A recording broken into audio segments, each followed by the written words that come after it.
Welcome to the Hermetic Astrology Podcast, originally known as the Goddess Astrology Podcast because I've been a follower of Venus since the beginning of my astrology career.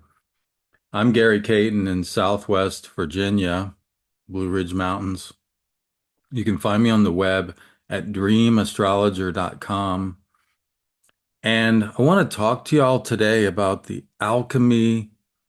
the alchemical transformation um, within the visual journey of Venus and the mythology of Venus, um, and the experience of living, walking alongside that.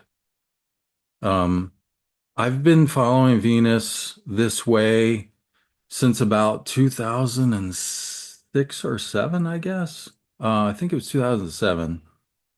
Um, I remember, early in my career, the first time I was at Project Hindsight, Robert Schmidt's famous translation project. It was when it was in Berkeley Springs. I was just hitchhiking around and wound up there. And he was really generous and let me hang out on the porch with them and in the classroom and everything. And he would talk about different terminologies. In particular, one of them was called phasis, Phasis, which he interpreted to mean an appearance that speaks, because phasis can mean both appearing and speaking, depending on the context.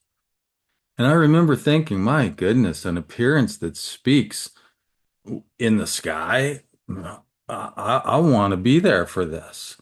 Um, and in fact, there's a lot of these terms. Under the beams, for instance, refers to a planet that's in that part of the sky where it's still orange, like you can see here in this photo behind me. And if you're listening to the podcast, the visuals that I'm referring to, you can find on YouTube. But in this photo behind me, which is from the top of the ridge over here on my farm, in the Blue Ridge Mountains there in the background, there's the moon. She's right at the edge of being under the beam. See how she's in that orange part of the sky? That's what under the beams looks like. Whereas Venus is up in the blue part of the sky, purple in this case. Um, she's out of the beams. That's what that refers to. And so there was a lot of that terminology that when you dive a little deeper into it, you realize it's a relic of an earlier, purely observational tradition. And and then the second time that I was at Hindsight later in the 2000s, thanks to a scholarship from Michael Earlywine, I ended up sitting across the aisle from this dude named Adam Gainsbourg. And, being the typical Aries that I am, Mercury in Aries, half my damn chart in Aries, I, you know, I just open my mouth when when spirit moves me. And I had been talking about something, and during the break, he's like, "Hey, man, come here. I tell you." And he started telling me about this, the visual journey of Venus that he had picked up from Daniel Gemario. And Daniel had published this in the Mountain Astrologer in the 90s, and he picked it up from a guy named Clyde Hostetter in a book called Star Trek to Hawaii. And what's amazing is that there's this incredible symmetry where after Venus appears as morning star, she makes this gradual descent where she makes seven conjunctions with a waning crescent moon. So the moon is heading towards new moon, decreasing in light, going into the underworld, going into her dark phase. And it's as if she's pulling Venus with her over seven conjunctions. And then Venus disappears for like 60 days or more, which is a long time for a star to be absent. And then Venus reappears in the west and gradually begins to get higher and brighter alongside a waxing crescent moon who is increasing in light, and it's as if she's pulling Inanna back up out of the underworld towards her greatest brilliance. So there's this wonderful symmetry and harmony, and it's the two brightest things in the sky. I mean, it's stupendous to see. So I set about following this and photographing it and exploring the myth and really noticing what was going on at these times. And it became a profoundly transformative experience for me. Um, you know, horoscopic astrology, well, chart-based astrology, which is what I learned, in the 90s. I learned how to cast a chart by hand, from reading an ephemeris and tables of houses and all that old stuff before computers. But it was still chart-based astrology. I remember hearing people like Rob Hand saying, um, well, Mesopotamian astrology, that's not horoscopic astrology. So that's not what we do. And I don't know, there was something about that that didn't sit right with me because it's like, well, why not? Why don't we do that? Really, because once the Mesopotamians had captured all this data and figured out, the periods of the planets and everything. Now it was in ephemerides. We didn't have to do the observation anymore. It was already done. See? So um, there's this tendency to call, Hellenistic and medieval and Renaissance era astrology traditional astrology. I don't like that. I call that era classical astrology. It's actually the middle era of astrology. The traditional astrology is the astrology the Babylonian, Mesopotamian people were doing with their face, going out and witnessing these conjunctions and writing down what happened on a clay tablet. That's traditional astrology to me. Um, and then, of course, we have modern astrology. So there's really three eras. Um, and Yeah, and what I found is that this act of going out and being with the sky was incredibly more vitalizing than anything I had ever done, in chart-based astrology. Like it was profound and it nourished my soul. There was a living force that entered into me through this communion. Um, and it really blew me away. And I've thought about a lot about that since then. And I think that I think it's like it's because it's a physical act. You have to go out, you have to climb a hill, you have to endure the elements. It's embodied. There's an embodiment and you have to know what you're looking at. You have to learn, your astronomy. So it's a combination of embodied activity and cerebral activity. It's not like this disembodied thing where you're just up on Mount Olympus looking down on everything. Um, and so in that way, it's kind of alchemical because in Hermetic terms, we can talk about, the consciousness of something we would call the spirit, and the will or the vital living force of something we would call the soul, and then there's the salt, which is the body of something. Well, what was happening was that I was finding the soul of astrology. I was finding that vital living force that, think about it.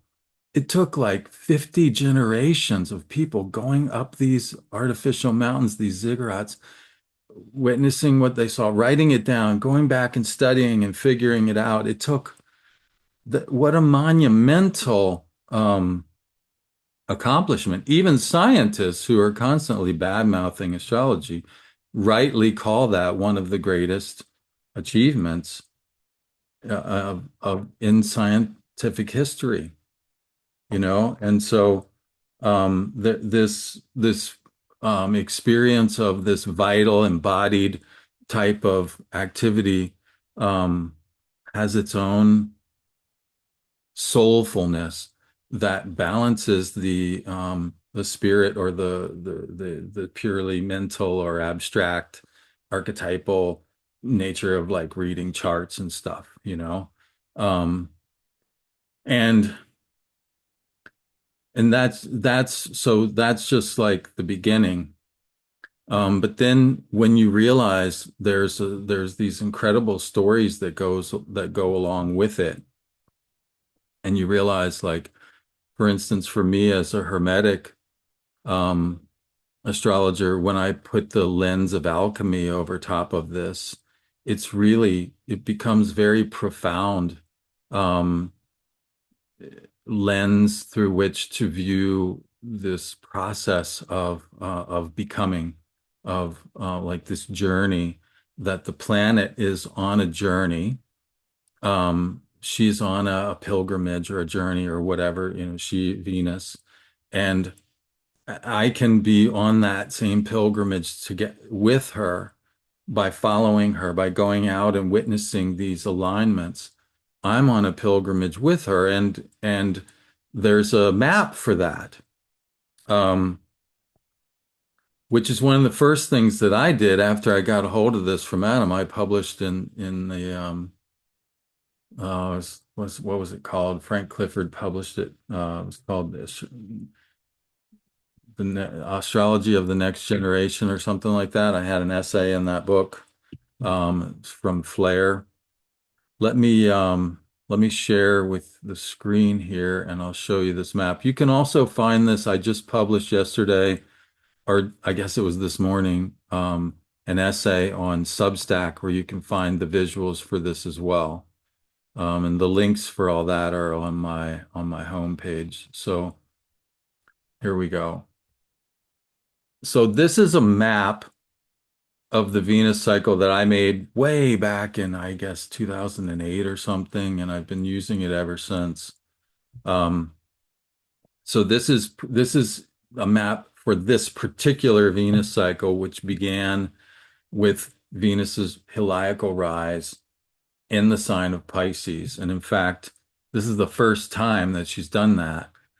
She was rising in the sign of Aries for many years, and now she's rising in the sign of Pisces. Um, and you can see over here that there on the left that there's 7 of these lunar crescents, and there's a date with each of them. So these are the 7 descending gates that correlate to the gates that the princess or the Queen Inanna went through on her way to the underworld. There's a wonderful mythology that goes along with this before I forget. It's outlined by Wolkstein and Kramer or it's translated by them. That is really profound in and of itself. This young princess rescues a tree from this flood, and then she goes on a quest to meet her uncle, the god of wisdom, and receives these powers from him, these sacred scrolls. And then when she gets home, she has more of them than he gave to her, which I think is an interesting metaphor for like, the process of mentoring. Whenever I've mentored people, almost invariably, they wind up, discovering things that are doesn't exactly have anything to do with what I taught them, but it's like the process of me mentoring them awoke something in them that then lit up other stuff that wasn't really related to what I taught them, but except it came after. It's like so what we think, so there's more, what am I trying to say? The sum of the whole is greater than the sum of the parts. Like teaching is not, I'm not stuffing your head full of information. I'm lighting up your consciousness when I'm teaching you. Educate means to bring out, right? And so there's this process of enlightenment that happens um, when a transmission occurs.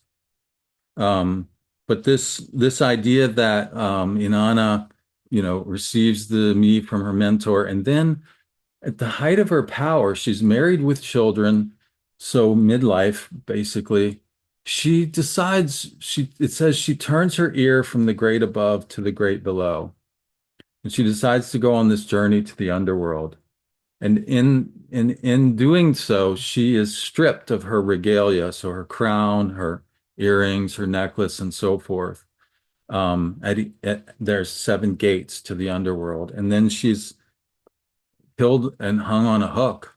But she's told her helper to send help if she doesn't return, and so her uncle sends these magical beings to revive her, and she comes back, um, and then is restored. So this is a rebirth. It's a kind of an initiation and rebirth myth. And so what's really interesting is that if you think about these seven gates and these seven, because it specifically starts with her crown and then her earrings and then her necklace and so forth, it's pretty clearly correlating with chakras.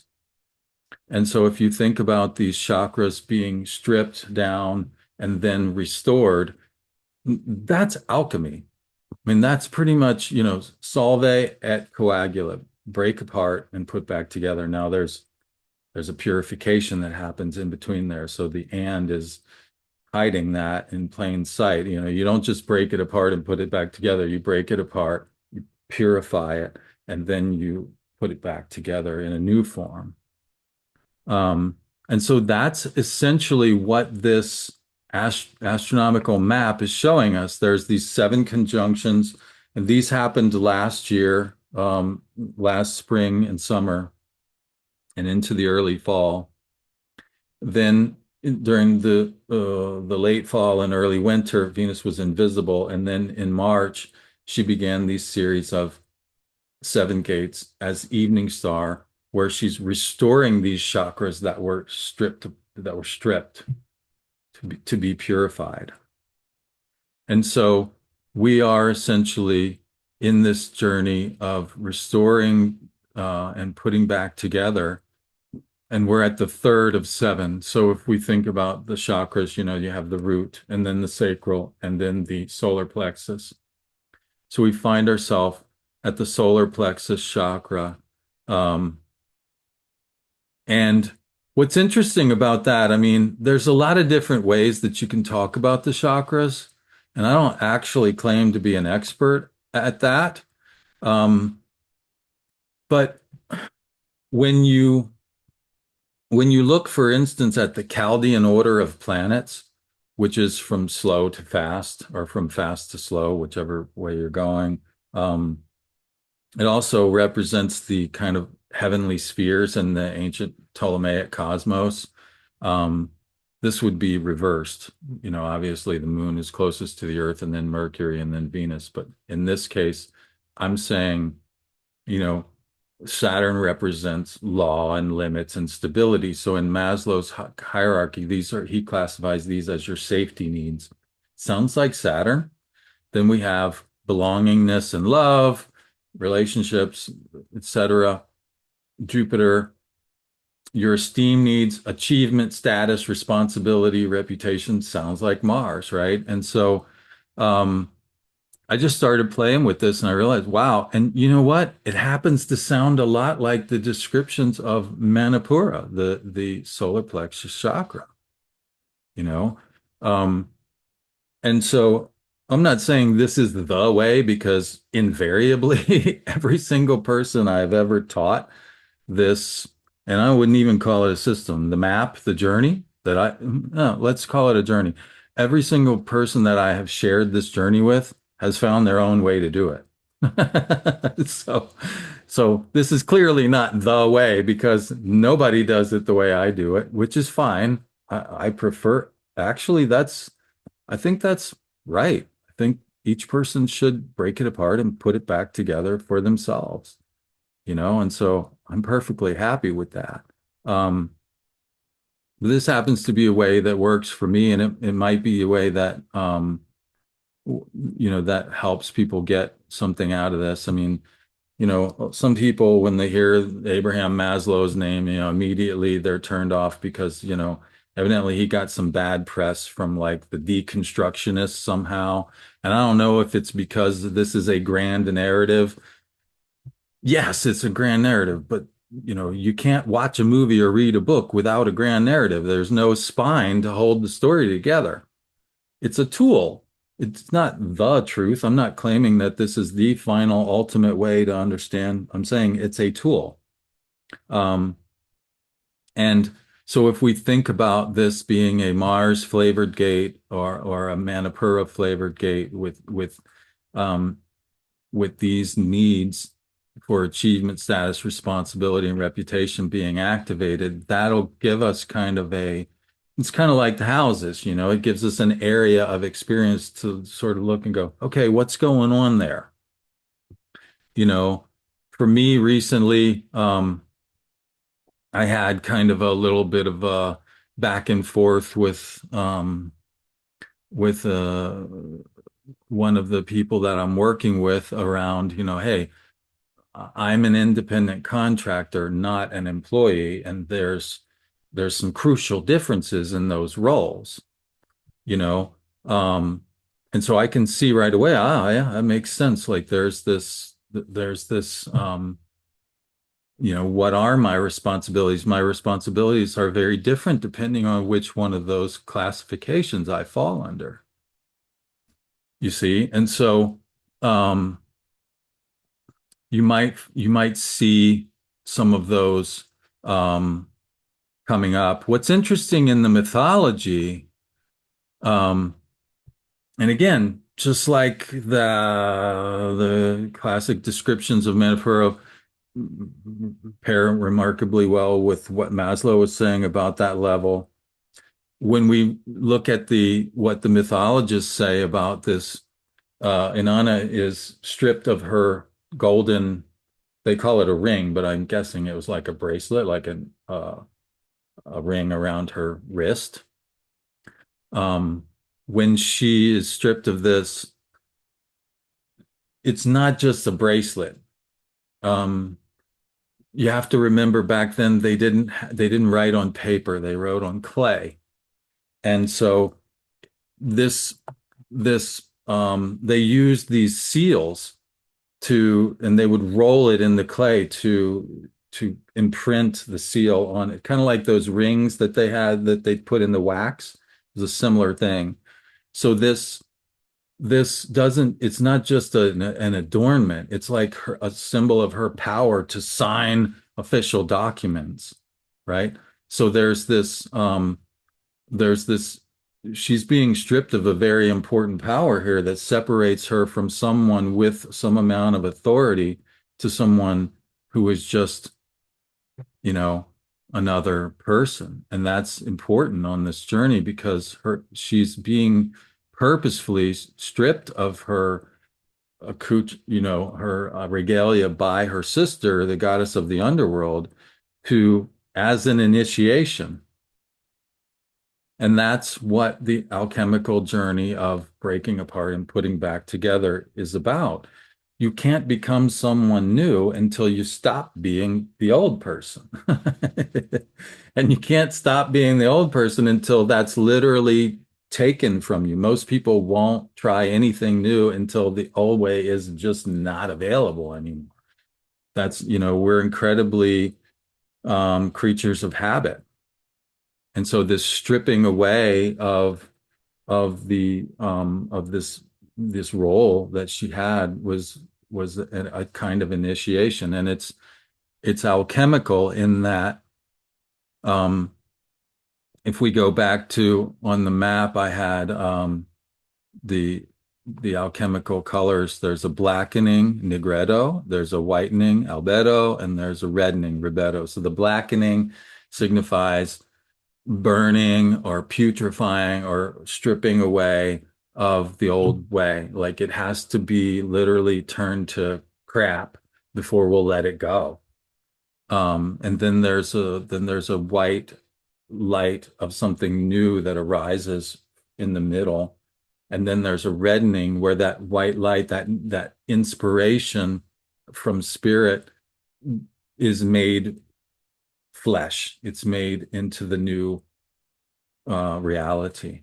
And so that's where we're at, is there's been this blackening, and last summer and fall, early fall, and then over the winter there should have been this inspiration.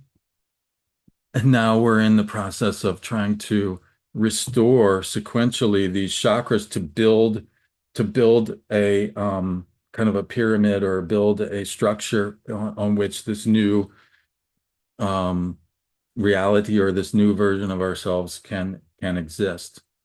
And so um, this idea of the chakras representing, if there's instability, if you, even just in your body, if you have this feeling of instability when around the your core, then that's a signal that, oh wow, I need to pay attention here. I need to um you know, reach down to someplace lower, whether it's in my relationships, to like with somebody who I can talk to, or somebody who's a natural support for me, or even down deeper into my safety. Hey, am I safe? Yeah, like everything's good. My bills are paid. I'm not, there's no threats. Oh wow, okay, I can relax, right? And then try to bring that solidity back up to the next level to kind of stabilize that, or shakiness, you know? Um, and I talk about that a little bit more in like giving some exercises and breathing exercises and meditations and stuff on the Substack article. So if you want some more particulars about that. Um, but it's interesting also, in the Substack, I've been going through the tarot with each of these stages. So if we think about, Inanna, you know, becomes a queen, right? And so this first line of the tarot is about kind of worldly power, right? There's the magician, there's the high priestess, there's the empress, emperor, Hierophant is the teacher, and then there's the lovers and the chariot. So there's this initiation into what it takes to be a powerful person in the world, right? And then in the middle line, there's like this inner journey of going within, the hermit and the hanged man and so forth, and death, right? Ego death. And then in the third line, there's like this initiation into the spiritual or transcendent world. So there's the world, there's the inner world, and then there's the archetypal or transcendent world. And what I've been exploring is that, so Inanna starts here, and then she goes, so this would be like the descent, the middle line with the hermit and the hanged man and death and so forth. That's like the blackening. That's like going within, relinquishing these worldly roles so that we can find something inside of us that is not designed to please the outside world and gain access to whatever powers of the, right? It's just ours. It it's not predicated upon that system. It's just inherent to our being. And then once we've sort of reconnected with who we really are, separate from all the social conditioning, then we're ready to be initiated into the transcendent, into a relationship with the archetypes.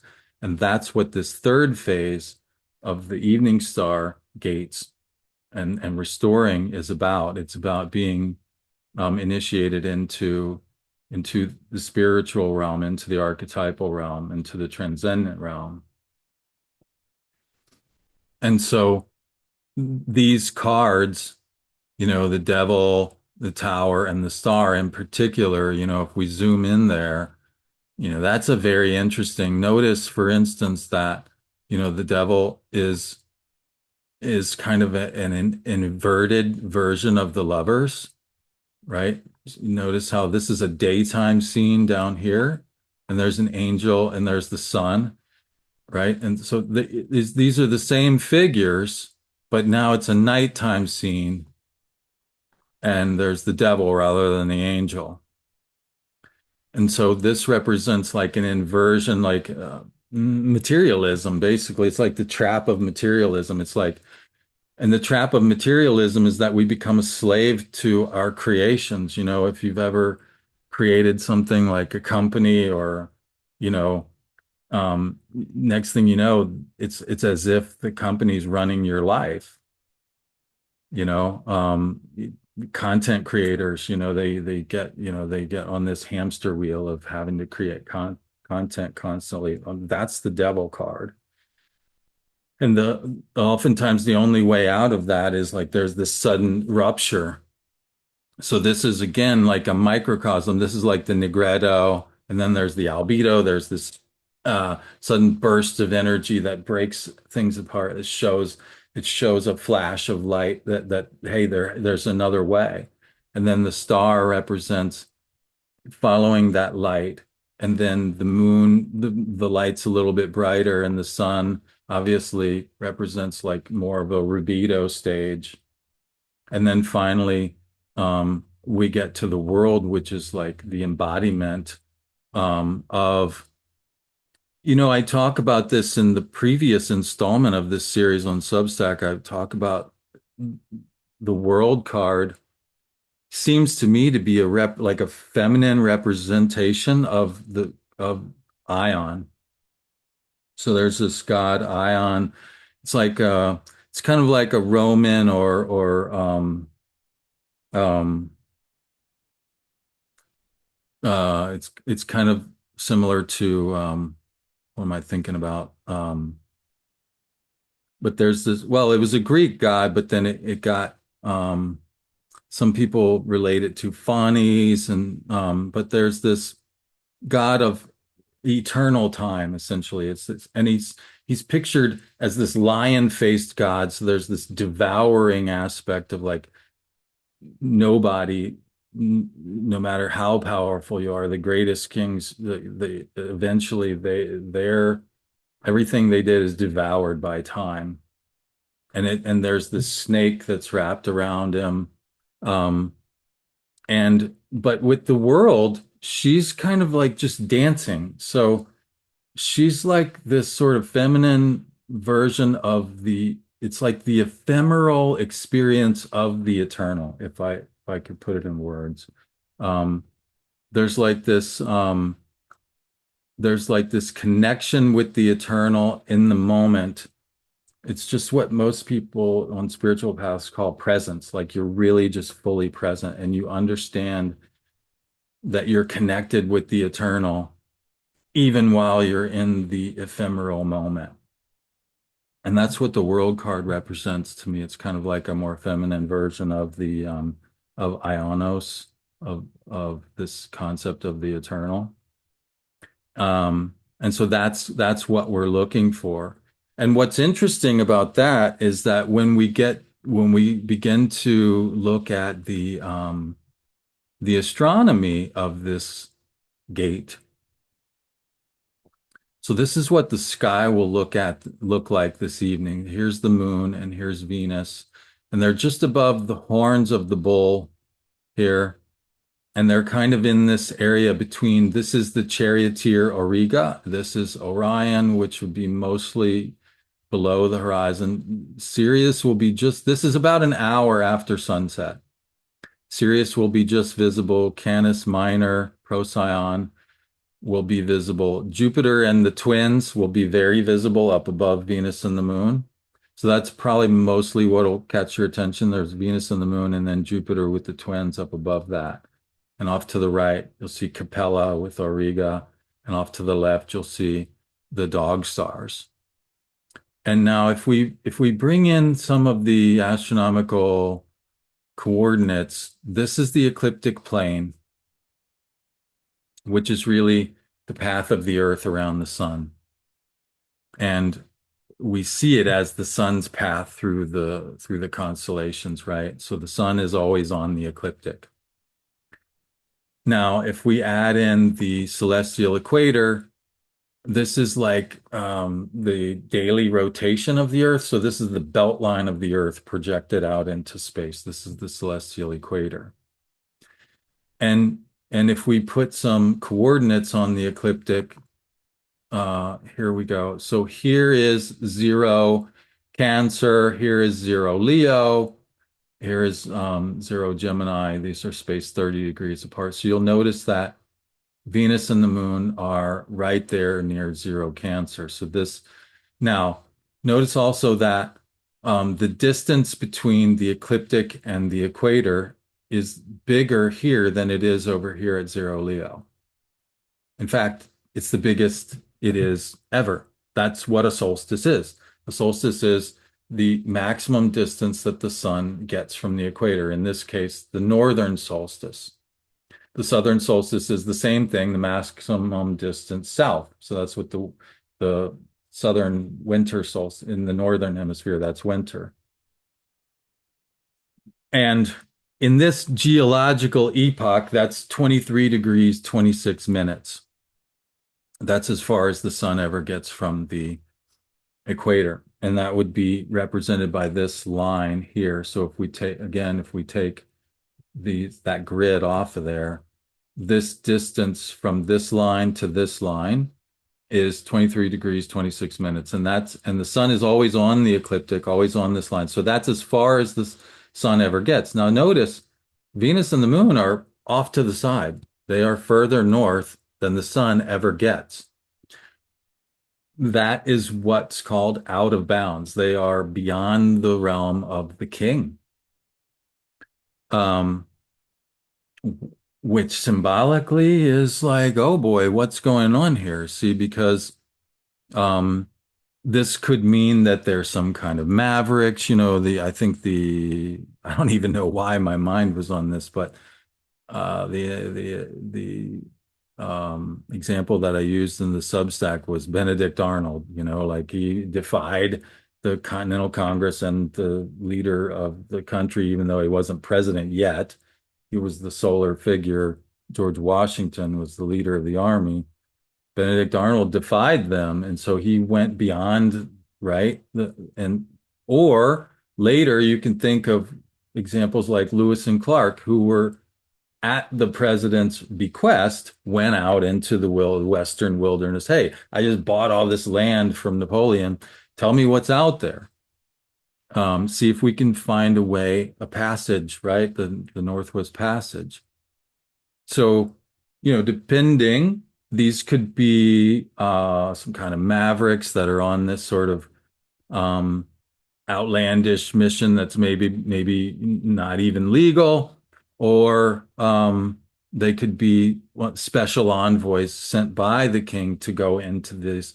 But either way, they're in a very special place beyond the realm of what's normally available.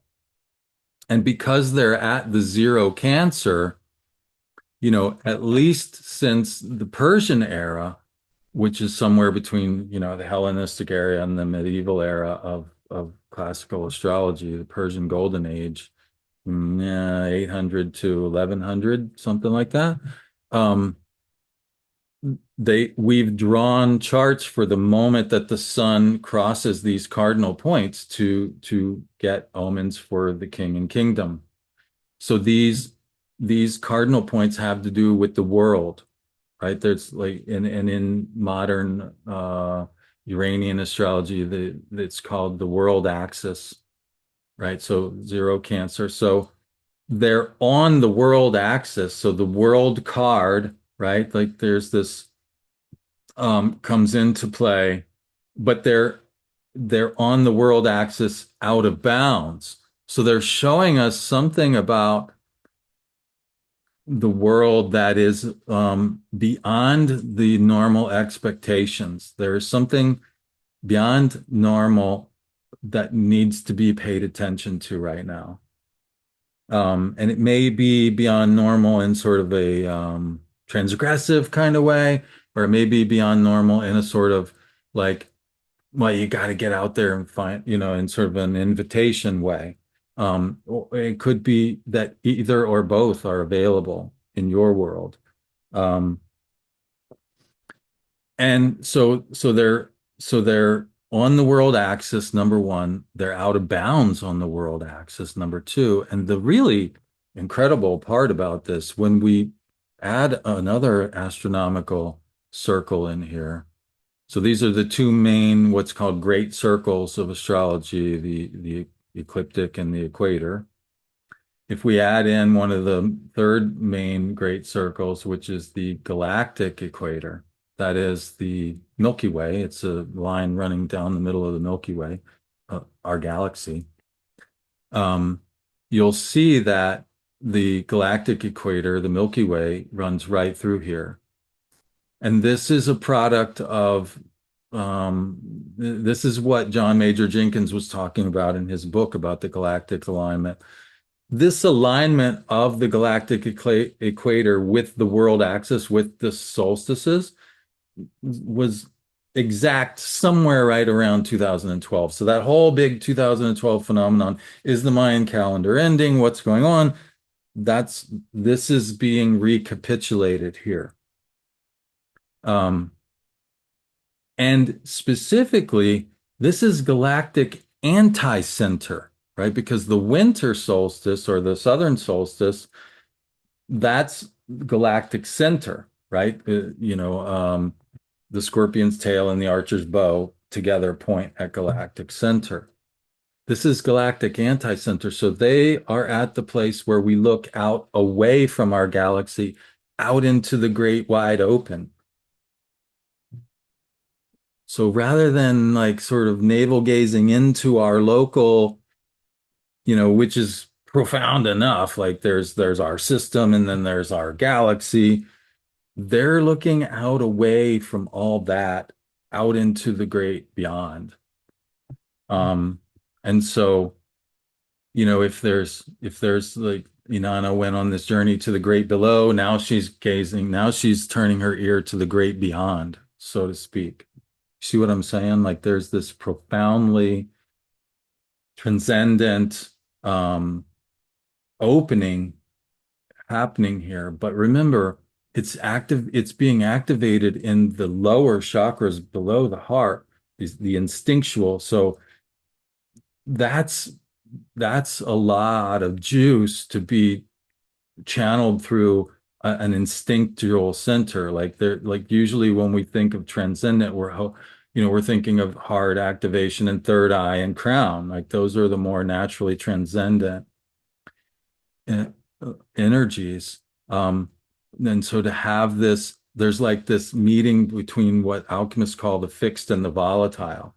There's this sort of libidinal, animalistic, sort of power module. That is the solar plexus that's being activated by this transcendent, you know, great beyond energy. So what happens when um, our power nature gets contacted by the great beyond? I mean, in a truly balanced person, maybe they realize, oh my God, all these silly power games that people are playing all the time is like really ridiculous, and maybe I shouldn't be so worried about all that crap. You know, that's typically what happens when I get activated that way. What could happen though in someone who's sort of like, getting a little carried away with that energy, ooh, ego inflation. Oh, I'm not just powerful, I'm uber powerful. I'm gonna take over the world, like, or conversely, oh, I don't have any power. I'm overwhelmed by this, and I can't. Nothing's. I feel too small to even make a peep, and I don't have any agency, and I'm just like gonna crawl back in my hole and not, engage with the world. Like there's a range of possibilities here depending on how that energy, the state of it at the moment. Um, and so, we could see any number of those combinations coming at us from any number of, directions, assuming that this system that and again, this meta narrative that I've used to frame this step in the journey, assuming that it has any validity, and I think it does. Maybe not for everybody, but um, if any of that stuff sounds familiar, then evidently it's a story worth paying attention to. Um, yeah, so I just had to get on here and talk to y'all about this because um, I remember last summer when, speaking of this zero cancer degree, when the sun ingressed zero cancer, I think Venus was exactly at the midpoint of Taurus at that point. So that's the cross quarter point. So that's kind of like the world axis too. And I remember thinking, hey, maybe there's all this talk of like peace plans, like that could actually happen maybe because as the sun's and it was in the second half of the year that there was, these ceasefires at least. Whether they ever become anything more than that, we'll see, I guess. Um, but it was notable that this zero cancer point got activated. Venus was you know, in her domicile and at the cross quarter point, and we did see a reflection of that in the world.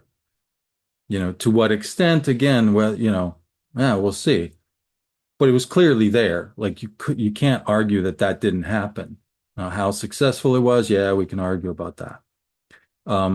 And so I'm thinking once again, like there's this activation. Now it's out of bounds, you know, and it's at galactic anti-center. So it might be that it's like, um, it defies our normal expectations of what Venus and lunar energy looks like, and it defies our expectations of what social responsibility looks like. Um, and yet, it could be um, that that's what we need right now. I mean, when I think about this idea that it's a 26,000 year cycle, the precessional cycle, right? We're at one of 2 points in this 26,000 year cycle where the galactic equator aligns with the solstices. I think, I think like a really simplistic way of saying we need something a little bit beyond what we're used to shake things up, apparently, you know? And so if it's a little bit beyond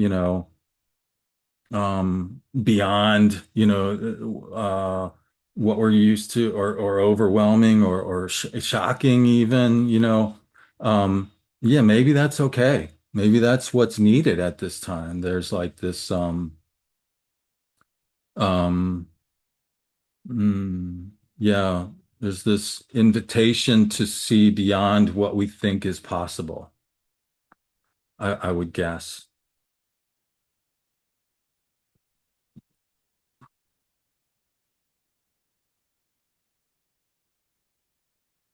All right. So,